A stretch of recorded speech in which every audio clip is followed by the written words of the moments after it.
অনেক ধন্যবাদ দর্শক আমাদের সাথে থাকার জন্য। আমাদের সাথে আছেন অ্যাডভোকেট কামরুন নাহার, তিনি নির্বাহী সদস্য নারী পক্ষ। আমরা তার কাছে যাই। অ্যাডভোকেট কামরুন নাহার, অনেক ধন্যবাদ আপনি আমাদের সাথে যুক্ত হয়েছেন অনেকক্ষণ পর আপনার কাছে, কারণ অনেক কিছু নিয়ে ফিরলাম আমরা। প্রথমে আপনার কাছে আসলে দর্শকের যে উত্তরটা ছিল, এই সমস্যায় সবাই আছে, সেই উত্তরটা আমরা প্রথমে নেই, তারপর আপনার কাছে শুনছি। তিনি বলছিলেন তার মেয়েকে কি আগেই দিয়ে দিতে হবে নাকি আসলে পরে কোনো জটিলতায় তিনি ভুগবেন। অ্যাডভোকেট কামরুন নাহার।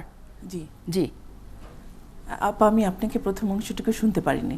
আচ্ছা, আমরা বলছিলাম যে প্রথমে আপনার কাছে অন্য আলোচনায় যাওয়ার আগে দর্শক যে ফোনটি করেছেন, যে তিনি জানতে চান যে তার একমাত্র মেয়ে, সেই মেয়েকে তিনি সম্পত্তিকে আগে লিখে দিয়ে যেতে হবে নাকি তাকে মৃত্যুর পর কি কি জটিলতায় তিনি পড়ে যাবেন, তিনি সেটা জানেন। জটিলতার কথাগুলো তো আপনি প্রথমেই উপস্থাপনের সময়ই বলেছেন যে কি কি জটিলতা, এবং নাদিরা কিরণ খুবই স্পষ্ট করে ওনার যুদ্ধের কথাটা জানিয়েছেন। এই জটিলতা তো আছেই। আমার দর্শককে আমিও বলতে চাই যে উনি যথার্থই একটি খুব ভালো প্রশ্ন করেছেন, এবং এখানে হলো জটিলতা এড়ানোর জন্য সহজ উপায় হলো যেটা শফিক স্যার ইতিমধ্যে বলেছেন, যে উনি ওনার দান বা উইল করে যেতে পারেন, কিন্তু সেখানে একটা সীমাবদ্ধতা রয়েছে যে কিছু অংশ সম্ভবত 1/3 বাদ রেখে পুরোটাই উনি দান বা উইল করে যেতে পারেন অন্যান্য জটিলতা এড়ানোর জন্য। এটা তো গেল একটা উপায়, তাই না? 1/3 বাদ রেখে, মানে উনি সম্পত্তির 4 ভাগের 3 ভাগ মেয়েকে দান করতে পারবেন, আর না 3 ভাগের 2 ভাগ 3 ভাগের 2 ভাগ দান করতে পারবেন, আর 1 ভাগ কি হবে সেটা ওটা পরবর্তীতে মৃত্যুর পরে যে উত্তরাধিকার আইনে সেটা বন্টন, তার মানে সেটা মানে কিছু না কিছু তাকে দিতেই হবে ভাইয়ের বাচ্চাকে। আসলে ভাইয়ের বাচ্চাকে দিতে হবে নাকি সেটা আমি আসলে না এত জটিল অঙ্কে যেতে চাই না। আমি একজন নারী অধিকার কর্মী হিসেবে আমার যেটা মতামত হলো যে রাষ্ট্রে নারীর যে অবস্থা এবং অবস্থান নিয়ে আমরা যে লড়াই করে যাচ্ছি, সেখানে রাষ্ট্রের একটা বড় ভূমিকা রয়েছে, এবং সেখানে নারীর জন্য যে অধস্তন অবস্থানে রাখার যে চেষ্টাটা, এবং সেটার জন্য কিন্তু সংস্কৃতি, প্রথা এবং ধর্মই কিন্তু এখানে মূল ভূমিকা রেখে যাচ্ছে। তো বারবারই আমরা কিন্তু এই জটিল অঙ্কের দোহাই দিয়ে এবং প্রতিবাদের দোহাই দিয়ে এড়িয়ে যাওয়ার একটা প্রবণতা লক্ষ্য করা যাচ্ছে, এবং এই লড়াইটা কিন্তু শুরু হয়েছে আরও অনেক আগে থেকে। আমরা যদি আইনের পরিবর্তনের উদাহরণ দেখি, 1961 সালে কিন্তু একটা আইনের পরিবর্তন এসেছিল, যেটা আমরা অনেকেই জানি। দাদার সম্পত্তিতে নাতির যে অংশ, সেই সংশোধন কিন্তু আমরা সবাই খুব আনন্দ চিত্তে মেনে নিয়েছি। কিন্তু যখনই নারীর প্রশ্ন, তখনই কিন্তু এখানে প্রতিবাদের ভয়, তখনই এখানে অন্যান্য অনেক অজুহাতের আমরা দেখতে পাই। কিন্তু যখন আমি সহস্রাব্দ লক্ষ্যমাত্রা উন্নয়ন অর্জন করার লক্ষ্যে পৌঁছে যাচ্ছি, তখন কিন্তু এই অজুহাতগুলো আর টেকে না, এবং এখানে আমি মনে করি রাষ্ট্রকেই অগ্রণী ভূমিকা পালন করতে হবে। এবং আমাদের সংবিধানে খুবই গুরুত্বপূর্ণভাবে বলা হয়েছে যে বৈষম্যমূলক সকল আইনের বিলোপ ঘটানো। যদি আমি এইটা বলতে পারি, তাহলে উত্তরাধিকার নিয়ে যেখানে বৈষম্য রয়েছে, বৈষম্যটা গুরুত্বপূর্ণ। বৈষম্য কমানোর জন্য উদ্যোগগুলো আমরা কেন নিব না? সেখানে কেন আমি মনে করব ধর্ম এখানে বাধা হয়ে আসবে? ধর্ম অনেক কিছুতেই কিন্তু বাধা হয়নি। নারী আজকে ধর্মে অনেক দোহাই আমরা দেখি যে এটা করা যাবে না, সেটা করা যাবে না, এবং এই অধিকার দেওয়া যাবে না, সেই অধিকার দেওয়া যাবে না, কিন্তু সেগুলোতে তো আমরা এগিয়েছি। সেই যুদ্ধ কিন্তু আমরা অনেকগুলোতেই জয়ী হয়েছি, এবং সেখানে আমি মনে করি আমাদেরকে একটা অগ্রণী ভূমিকা নিতে হবে। এবং রাষ্ট্র এবং জনজীবনের সাথে সাথে যে ব্যক্তি জীবনেও যে নারীর অধিকারগুলো রয়েছে, সেখানে যেটাই বাধা হয়ে আছে, সেই বাধাগুলো দূর করার জন্য পদক্ষেপ নিতে হবে, এবং রাষ্ট্রকেই সেখানে মূল ভূমিকা রাখতে হবে। আমি যদি এখানে নারীর প্রতি সকল প্রকার বৈষম্য বিলোপ সনদ, যেটাকে আমরা সিডো নামে অভিহিত করে থাকি, সেটার দিকে যদি তাকাই, সেখানে কিন্তু রাষ্ট্র একটা বড় অঙ্গীকারাবদ্ধ, এবং বারবারই আমরা দেখছি অনেক কিছুর জন্য আমি অঙ্গীকার করেছি, অনেক কিছু আমি এটা বাস্তবায়নের জন্য অমুক কর্ম পরিকল্পনা, অমুক এত বছর মেয়াদি অ্যাকশন প্ল্যান যেটাকে আমরা বলি, এই উদ্যোগগুলো দেখছি, এটার জন্য বাজেট বরাদ্দ দেখছি।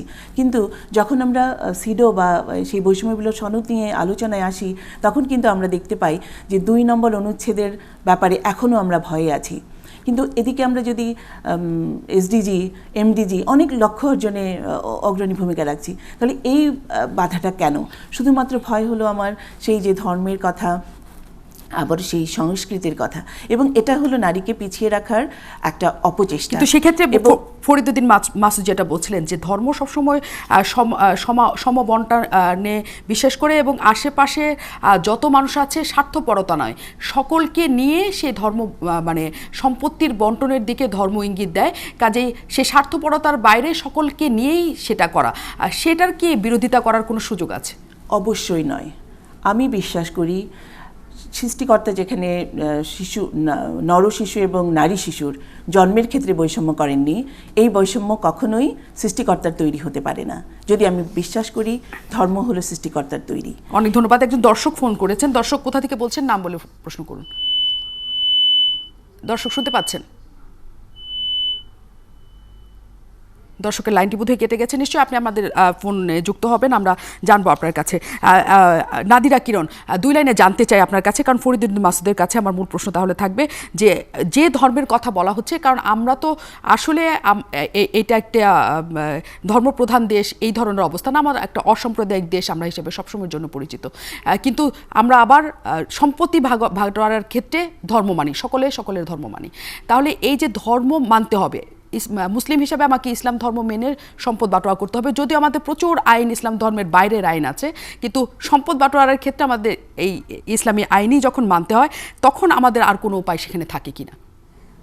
আমি এই কথাগুলো আপনার অনুষ্ঠান শুরুর আগেই বলছিলাম, এবং অনেক কথা আপনিই বলে দিয়েছেন আমার প্রশ্নের সাথে উত্তরের ক্ষেত্রে।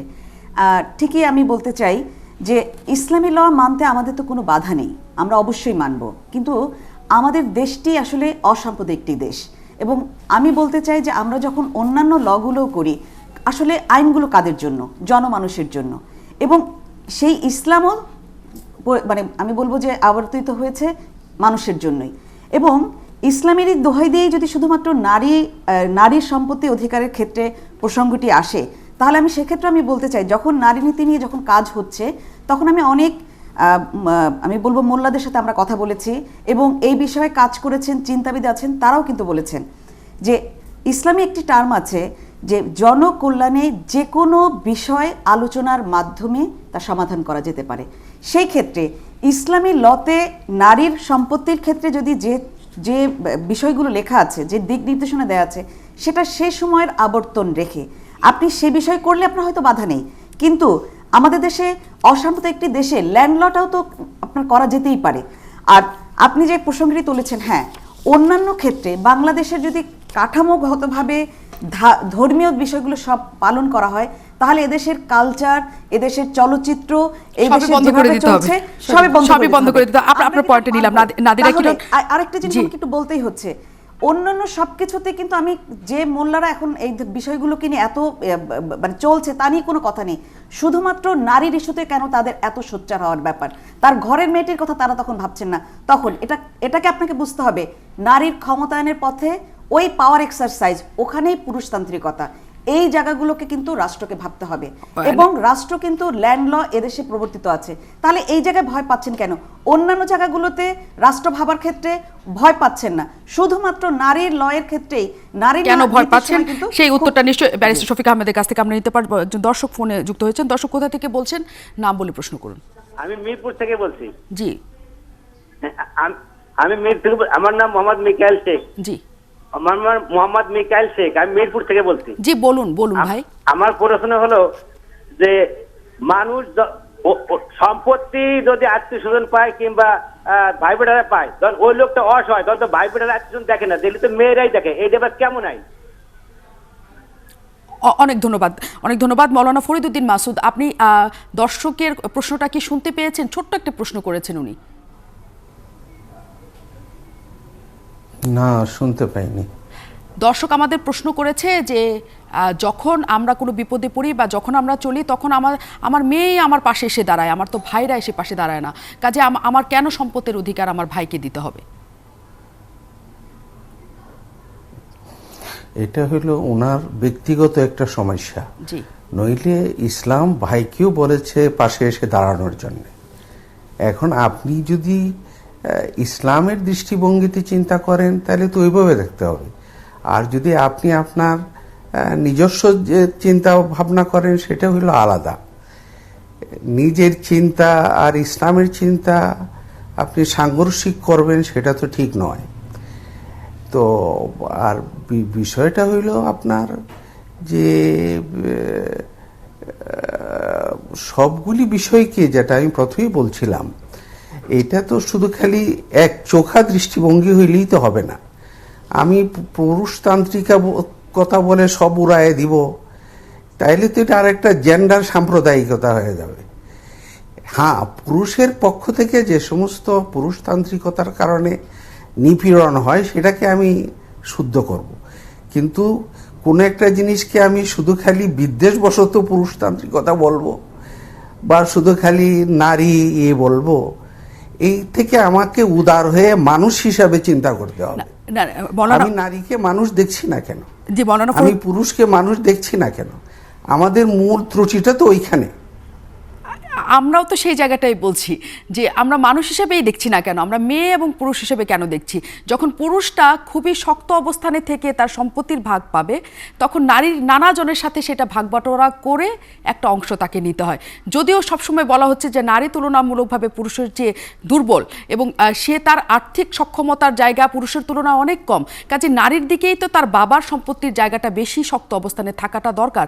যুক্তি তো তাই বলে। এবং মানে যে বৈষম্যের কথা বলছেন বা বিদ্বেষের কথা বলছেন সেটা বোধহয় নয় মৌলানা ফরিদউদ্দিন মাসুদ। আমরা বলছি যে সময়ের সাথে সাথে অনেক কিছু পরিবর্তন হয়েছে। যখন ইসলামী আইন তৈরি হয়েছে তখনকার যে প্রেক্ষাপট ছিল এবং বর্তমানের যে প্রেক্ষাপট, আসলেও সেটা পরিবর্তন হওয়ার মতো সময় এসছে কিনা সেটাই আমাদের এখন আলোচনার বিষয়। আমরা মোটেও ইসলামের পক্ষে না, বিদ্বেষের ছড়ানোর পক্ষেও না, আমরা শুধুমাত্র চাইছি যে সেটার পরিবর্তনের সময়টা আসলে আসলো কিনা সেটাই আমরা জানতে চাইছি। কারণ একই সাথে প্রশ্ন করছিলেন যে আপনার যদি কন্যা থাকে, আপনি সেই কন্যাটাকে সম্পত্তির অধিকার না দিয়ে আপনার 4টি ভাইকে বেশিরভাগ সম্পত্তির অধিকার দিয়ে গেলে আপনার কি খারাপ লাগবে কি লাগবে না? না দিয়ে তো প্রশ্ন না, আপনি আরে না দেওয়ার প্রশ্ন বলছেন কেন? জি, আমার তো ইসলাম তো প্রত্যেকেরই তার দিতে হবে। আরেকটা কথা বললেন যে আইনের ক্ষেত্রে কিছু সব জায়গায় থাকে, কিছু আইন থাকে শাশ্বত, জি, আর কিছু আইন থাকে তার পারিপার্শ্বিকতার সাথে সম্পৃক্ত। এটা পৃথিবীর সব আইনই আছে। গণতান্ত্রিক আইনেও কিছু শাশ্বত আইন আছে, ধর্মনিরপেক্ষতা আইনেও কিছু শাশ্বত আইন আছে, আবার কিছু আইন আছে যেটা সাময়িক, যেটা নাকি তার পরিবেশের সাথে সম্পৃক্ত। এই দুইটার পার্থক্য তো আমাদের বুঝতে হবে। কেবল ঢালাওভাবে বলে ফেলবো যে যুগের পরিবর্তনের কারণে সব পরিবর্তন করতে হবে, বা ঢালাওভাবে বলবো যুগের পরিবর্তনের কারণে পরিবর্তন করা যাবে না, এইটা তো ঠিক নয়। আগে আমার দেখতে হবে যে কোন আইনের বিষয়টা শাশ্বত, কোন বিষয়টা মানুষের শাশ্বত আচারের সঙ্গে সম্পর্কিত, বোধের সঙ্গে সম্পর্কিত, উপলব্ধির সাথে সম্পর্কিত, বিশ্বাস এবং তার এর সাথে সম্পর্কিত। মৌলানা ফরিদউদ্দিন মাসুদ, আপনি কি এই যে এই সম্পত্তি উত্তরাধিকার সম্পত্তির যে ভাগ বাটোয়ারা, এটা কি আপনি কি শাশ্বত আইন মনে করেন নাকি পরিবর্তনশীল মনে করেন? শুধু একটা উত্তর, শাশ্বত নাকি পরিবর্তনশীল? এর মধ্যে দুটো জিনিস আছে, এর মধ্যে দুটো দিক আছে। আপনি তো এক শব্দ বলে ফেলবেন শাশ্বত, আবার এক শব্দ বলবেন যে এটা পরিবর্তনশীল, যদি সেটা এটাও ঠিক না। যদি বিস্তারিত হয়, আর ওই যে আপনার টেলিভিশনের আলোচনা এত সংক্ষিপ্ত হয় যে বলা যায় না। আমি আপনার কাছে এইটা বিস্তারিত নিব। বুঝতে হইলে পুরোটা বুঝতে হবে। মৌলানা ফরিদউদ্দিন মাসুদ, আপনি যেহেতু বলছেন যে বুঝতে পারলে শুধু খালি একটা অংশ বুঝলে তো হবে না। আমি জানি, কিন্তু আপনি যেটা বলছেন যে শাশ্বত বা পরিবর্তনশীলের মাঝখানে কথা আছে, এই মাঝখানের কথাটাও আমি আপনার কাছ থেকে শুনতে চাই, অবশ্যই শুনতে চাই। আমরা একটা বিরতির পর ফিরছি।